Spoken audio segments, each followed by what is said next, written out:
Sir, gaano po ka-authentic ang inyong Pansit Batil Patong?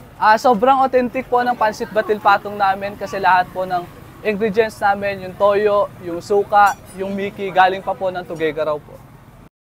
Sir, nakakailang kilo kayo ng pansit araw-araw? Nakakaubos kami sir ng 40 to 50 kilos a day po sir. Ano-ano po yung mga specialty dito sa Doc's Pansit Batil Patong? Ano? Yung special, may karahay, and yung overload namin is may chicharong bulaklak, tapos Shanghai sir. Saan po matatagpuan itong Doc's? Matatagpuan po siya sir sa Block 18, Lot 6, Parkland Street, Barangay 177, Caloocan City. Nagbubukas kami 8 a.m. to 10 p.m. And tumahilig ira ka mapansit yan, no?